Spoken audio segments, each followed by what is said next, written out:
నమస్తే welcome to clue today news. KTR బొమ్మ పట్టుకున్నాడనే కక్షతో రేవంత్ రెడ్డి ప్రభుత్వ చర్యల వలన రోడ్డున పడ్డ హోటల్ నిర్వాహకుడు బాధితుడు శ్రీనివాస్ తో బీఆర్ఎస్ వర్కింగ్ ప్రెసిడెంట్ కేటీఆర్ ఫోన్లో మాట్లాడారు. తొందరలోనే వస్తా, దుకాణం కొత్తది పెట్టించి నేనే ఓపెన్ చేస్తానని తెలిపారు. తమ్ముడు శ్రీనివాస్ అధైర్యపడకు, నీ కుటుంబ బాధ్యత నాది అంటూ భరోసానిచ్చారు. కేవలం కేటీఆర్ ఫోటో ఉందనే నేపంతో కక్ష కట్టిన రేవంత్ రెడ్డి ప్రభుత్వం అధికార అహంకారంతో ట్రేడ్ లైసెన్స్ లేదనే సాకుతో సిరిసిల్ల పట్టణంలోని బతుకమ్మ ఘాట్ వద్ద శ్రీనివాస్ నడుపుకుంటున్న చాయ్ దుకాణాన్ని 2 రోజుల క్రితం సీజ్ చేశారు. అంతటితో ఆగని అధికారులు ఈ రోజు క్రేన్ తో శ్రీనివాస్ చాయ్ దబ్బాను తొలగించి ట్రాక్టర్లో తీసుకెళ్లిపోయారు.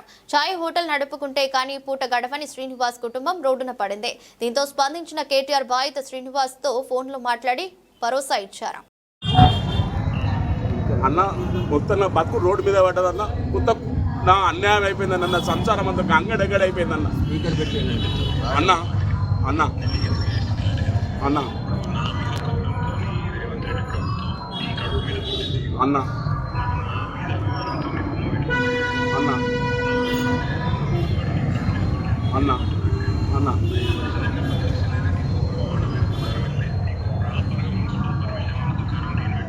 అన్న థ్యాంక్స్ అన్న. అట్లా కాదన్న, గింత సార్ సార్ సరే సార్ ఇస్తున్నాం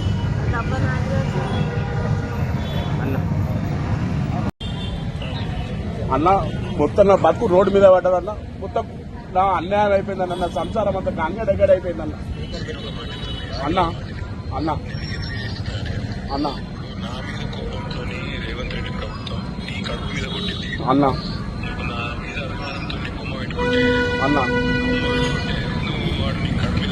అన్న అన్న 5 లక్షలైనా 10 లక్షలైనా నీకు ఒక బ్రహ్మాండమైన దుకాణం వెళ్ళి నీకు ప్రాపర్ గా మున్సిపల్ పర్మిషన్ ఉన్న దుకాణం నేను పెట్టిస్తా అన్న. నేనే వచ్చి ప్రారంభోత్సవం చేస్తాను. థ్యాంక్స్ అన్న. ఇక ధరల గిర్రాలు పని ఇక వాళ్ళు మళ్ళీ చూసుకుందాం. వాళ్ళు అట్లా కాదు గింత సార్ సార్ వాళ్ళు పక్కడగాళ్ళు దుకాణం పెట్టించే బాధ్యత నాది. సరే సార్. బాధపడదు, నీకు మేము ఉన్నాం. ఈ హోటల్ మళ్ళీ ఇప్పలేక చాలు చెప్తా. నీకు కలెక్టర్ తోటి మున్సిపల్ తోటి నీకు ఏ సంబంధం లేదు. 5 లక్షలు కానీ 10 లక్షలు కానీ నేనే భరించుకుంటా. నా పేరు మీద మళ్ళీ హోటల్ పెట్టిస్తాను, నాకు చాలు, అదే సంతోషం. అన్న పేరు మీద మళ్ళీ హోటల్ చాలు చెప్తాను.